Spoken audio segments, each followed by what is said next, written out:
Lima partindo para o São Paulo. Alexander Barbosa, Everaldo, Léo Duarte. É nome pra caramba e a gente vai falar sobre essas notícias agora aqui no Giro de Notícias. Roda a vinheta.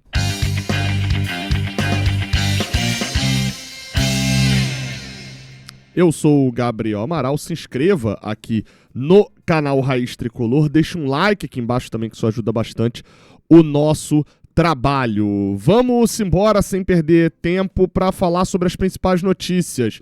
Eu abro aqui falando sobre Lima, a repórter Raíza Simplício lá do site goal.br, né, do Goal.br, ela publicou que o São Paulo demonstrou interesse pelo meio-campista Lima, do Fluminense. O meio-campista virou uma opção para o time paulista, que vê com bons olhos uma transferência. É interessante que ela bota assim: o meio-campista virou uma opção no time tricolor e vê com bons olhos uma possível transferência. Suponhando, né, que seja o time tricolor, seja o São Paulo, então seria esse caso. Cara, sobre o volante Lima, eu ainda não consegui informações, estou tentando trabalhar, mas essa notícia saiu no domingo no final da tarde, aliás, no início da noite, então por volta de 9 da noite, então para esse vídeo aqui de manhã, obviamente fica muito mais complicado a gente conversar com as pessoas, tentar descobrir informações. Então, esse vídeo, essa parte aqui do Lima, vai ser muito mais uma parte de opinião do que de informação, beleza? Eu vou tentar conseguir informações ao longo dessa segunda-feira. A situação para mim sobre o Lima, ela é muito clara. Eu vi torcedor do Fluminense comemorando. Beleza, eu até entendo que, de fato, o Lima tendo contrato até 2027, né, dezembro de 2027, e fazendo um ano de 2025 que não foi bom, isso faz com que o torcedor inicialmente pense: nossa, que beleza se livrar do Lima. Eu acho que esse é um pensamento normal para se ter como torcedor.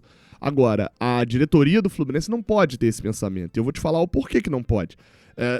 O Lima é um jogador que se machuca muito pouco. Um jogador que foi titular em muitos momentos nas últimas temporadas em times vitoriosos na Série A do Campeonato Brasileiro. E mesmo quando não foi titular em times vitoriosos, foi titular e importante demais nesses times, né? Quando foi para a parte de baixo, era importante e titularíssimo. Quando veio para a parte de cima, foi um jogador importante, mas já não titularíssimo. É um jogador que, como eu falei, joga muitos jogos por temporada. Se você juntar as últimas temporadas do Lima, ele tem, sendo banco nesse ano, nem jogando tão bem, 47 jogos, 51 no ano passado, 66 no ano retrasado, e se a gente vai voltando, 22 ele tem 53 jogos, em 21 tem 47 jogos, em 20 tem 45 jogos, e em 2019, com uma parte no Emirados Árabes, são 50 jogos. Então a gente está falando de um cara que nos últimos 7, 8 anos, quem comprar tem a segurança de que vai jogar muitas partidas. Em todos esses anos, fazendo bastante gols, à exceção do ano de 2025. São 9 numa temporada, entregando 15, somando gols e assistências. São 9 em outra temporada, são 12 em outra. Então, assim, é um cara que habitualmente não é o craque, não é o gênio do futebol, mas é um cara que quase que todo treinador sonha em ter. Óbvio, vai ter anos como foi esse de 2025, que não foi agradável, mas mesmo em momentos muito complicados, o Lima era um jogador que conseguia entregar alguma coisa. E aí a gente olha e fala assim: o São Paulo tá querendo... Gente, não, o São Paulo tem que pagar o Fluminense para tirar o Lima daqui. Mas o contrato... Tem que pagar. Um jogador que não é velho, um jogador de 29 anos, não estamos falando de um jogador em final de carreira, não estamos falando de um jogador que tem histórico de lesão e não estamos falando de um jogador que tecnicamente não entrega muito. Não. Então, por que a gente vai entregar de graça esse cara? Então tem que ter uma negociação. O Fluminense tem que tirar, ainda mais num mercado que está hiperinflacionado, onde qualquer jogador está pedindo salário alto e está custando muito. O Fluminense tem que entrar nessa negociação com o São Paulo focando em ganhar uma grana. E sim, eu venderia o Lima? Pelo preço certo, sim. Agora, de resto, meu amigo, tem jogador muito pior do que o Lima que a gente tem que se livrar de graça. O Lima não é um desses. O Lima, a gente até... Eu acho que, de fato, o ciclo do Lima no Fluminense era um ciclo de 3 temporadas mesmo. Acho que até esse ano fazia sentido, beleza. Mas 2 anos de Lima, não vejo acontecendo. E se tem um time do Campeonato Brasileiro interessado, mais uma vez, é igual o Freitas, que eu vou falar agora. Mais uma vez, né? Se tem time muito interessado, e a gente já viu o nome do Lima circulando algumas vezes em vários times, é porque, né, talvez a galera assista e saiba um pouquinho mais de futebol do que a gente, né? Em alguns casos nem tanto, mas enfim. Vamos lá, eu falei que ia falar aqui do Freitas. Bem, já te atualizei no vídeo passado. O Fluminense teve uma proposta do Bolonha pelo Freitas. A proposta foi de 5 milhões de euros. O Fluminense rejeitou essa proposta. E lá na Itália, fala-se num negócio praticamente fechado, porque o jogador já teria dado o ok para a proposta que recebeu e eles estão falando numa proposta de 8 milhões de euros de lá.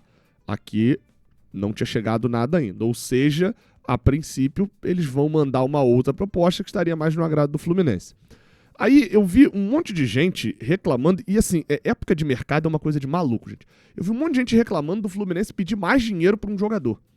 E é um jogador que não é que o Fluminense pediu mais dinheiro para uma proposta que estava ótima, não. O mercado todo tá desesperado com a gente falando que todo jogador custa muito dinheiro.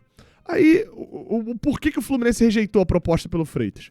Em parte pelos motivos do Lima, né? Você tem um zagueiro que se lesiona muito pouco, você tem um zagueiro que foi titular durante muito tempo na equipe do Fluminense, um zagueiro que, na proposta de 5 milhões de euros, imaginando que era o valor inteiro, tá? 5 milhões de euros, pá, e não 3 mais 2 de bônus, por exemplo. Se fosse o valor inteiro, ia ter valorizado praticamente nada do valor que a gente pagou para tirá-lo do Alianza Lima, ou seja, ele sai do Campeonato Peruano, vira titular no Fluminense, que é quarto colocado na Copa do Mundo de Clubes, é titular o ano inteiro, e não valoriza nada? Peraí, né? Então tudo isso vai contribuindo, né, pra ser, é um zagueiro canhoto de muita intensidade física, é um zagueiro jovem, 25 anos, e que pra mídia italiana, simplesmente o Materazzi deu entrevista na Copa do Mundo de Clubes dizendo que foi um zagueiro que chamou muito a atenção dele na primeira fase do Mundial. Ele até cita especialmente o jogo contra o Ulsan, que eu revi recentemente, e a partida dele de fato é gigante. E eu diria que é um dos gols mais comemorados do ano, tá? Revendo ali o sacrifício que a gente tava, ele faz o gol da virada e que faz a gente não tropeçar no Ulsan, né? Depois o Keno faz o quarto gol. Mas enfim, então, tendo tudo isso, eu te pergunto por que o Fluminense vai ficar desesperado para aceitar uma proposta onde ele não ganha dinheiro nenhum. Ele vai ter pago a mesma coisa, vai ter usado por um ano e vai vender. Então, assim, gente, é uma análise de mercado. O Fluminense, novamente, o Fluminense tem que fazer jogadores saírem. Só que esses jogadores não podem... Vamos lá, você pode estar puto com o Freitas. E eu entendo. Você olha os piores lances do Freitas no ano, é desesperador. Eu não lembrava, por exemplo, de um erro dele contra Fortaleza, ainda no Campeonato Brasileiro. É desesperador, mas beleza. Você pode estar puto com o Freitas, mas lembre-se que o Igor Rabelo foi reserva de agosto até agora, não tinha nem chance de nada. Lembre-se que o Thiago Santos era reserva do Freitas também. Então, esses jogadores têm que ter fila preferencial. Esses jogadores saem de graça. Agora, jogadores que o mercado olha e fala que tem valor, a gente vai dar de graça. Qual é a lógica disso? Confesso que eu não consigo entender, e pelo visto o Fluminense também não, porque essa é a visão. Ou vem uma proposta que agrade, ou não tem negócio. Por isso que o Freitas não saiu até agora. Lembrando que a proposta pode vir e não me agradar tanto também o Fluminense ainda se vender, né? Porque tem a questão dos bônus ali também, né?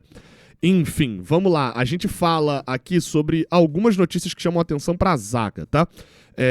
O All Sport deu uma matéria, eu tô lendo aqui no UOL, porque é um site de confiança ali, tem bons apuradores. Só que a matéria, ela tá referenciada, vou botar aí para vocês verem na tela, ela tá referenciada, em período de transferência eu sempre tento ser o mais didático nesse ponto, como Gazeta Esportiva. E não tem na matéria que diz que o Fluminense negocia com o ex-Flamengo para falar que já iniciou as conversas, avaliar condições de uma possível contratação, etc. Não cita qualquer fonte na matéria, um nome de um jornalista ou de, fulano de outro veículo que apurou e tal. Não tem, nem de um próprio jornalista do UOL. E eu fui lá na Gazeta Esportiva também para ver, e o texto da Gazeta é exatamente igual, não cita também qualquer jornalista aqui na situação, não está assinada por ninguém.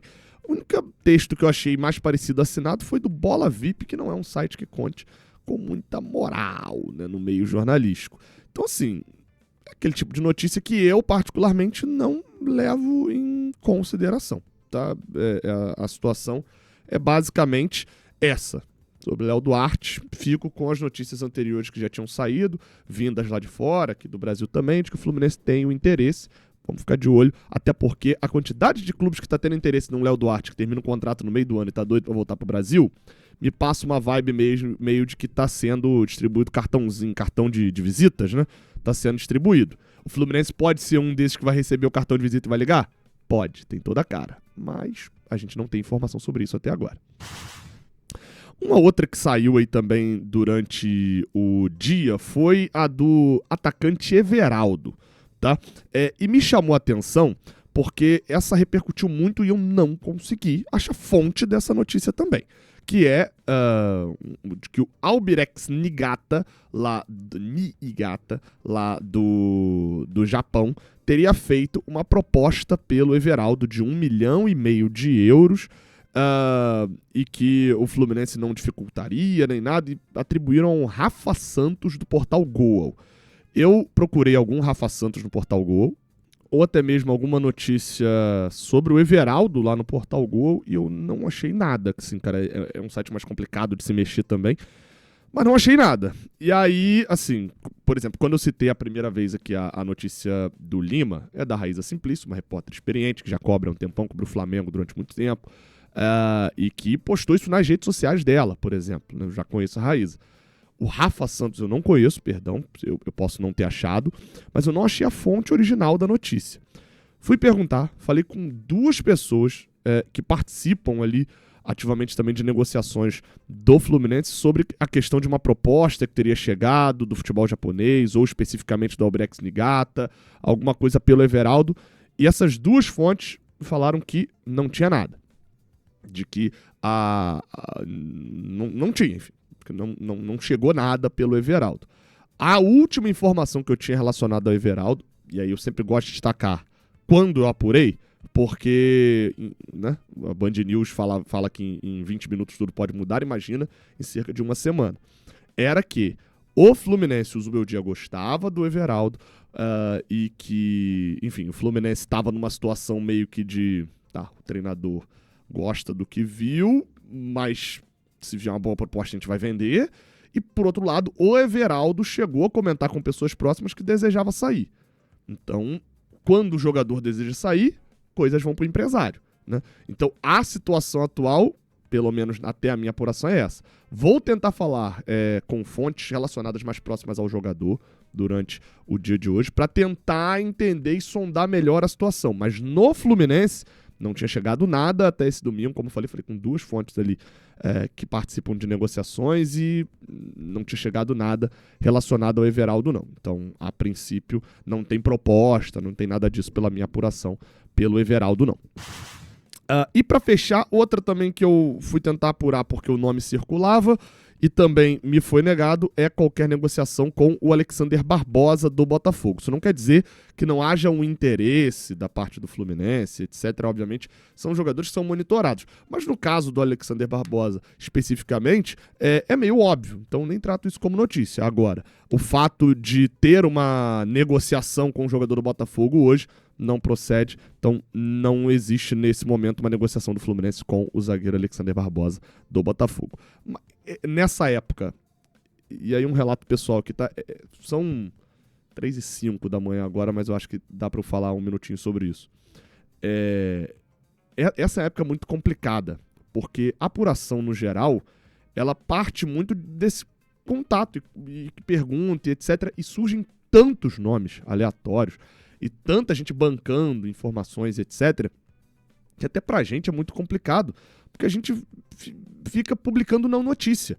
Porque a gente que, por exemplo, eu tenho um canal aqui, quase 3 milhões de visualizações por mês, uma galera acompanha aqui o canal, a gente tem uma comunidade com engajamento muito grande, etc. É meio nítido, óbvio, que as pessoas vêm perguntar, marca e notícia aleatória no Twitter e falam, Gabriel, isso aqui procede? E aí a gente vai apurar como, né, normalmente a gente faz. E aí é tanto nome aleatório, tanta coisa aleatória, que por vezes a gente tem que ficar publicando que não está acontecendo algo. E é algo que me incomoda muito quando eu venho para cá, por exemplo, publicar que não teve proposta para o Everaldo, que não tem nada com o Alexander Barbosa. Especificamente o Barbosa não tinha nada de algum jornalista publicando, né? Era mais coisas ali de torcedores, etc., falando alguma coisa. Até porque isso fica chato para a profissão, porque a gente fica negando coisa que de repente outro amigo aí postou, e fica chato também porque eu fico dando não notícia. Eu venho para cá te avisar que não há novidades. Essa reta final, enfim, uma coisa que eu não... Mas eu entendo que o jornalismo dos dias de hoje acaba sendo necessário nesse ponto também, porque você aí tá ansioso por informações. Vamos tentar buscar os nomes que de fato negociam. Eu fiz uma atualização nesse domingo de todas as negociações que o Fluminense tem. Não estava incluído o Freitas, né, que já saiu no domingo, e nem essa possibilidade do São Paulo pegar o Lima. Mas está lá o jogador praticamente fechado, né? Que é, por exemplo, o Guilherme Arana, que foi notícia que a gente soltou aqui. Então, acompanhe, se inscreva, ative o sininho para poder trocar aquela ideia maneira com a gente. Tamo junto, até a próxima, valeu!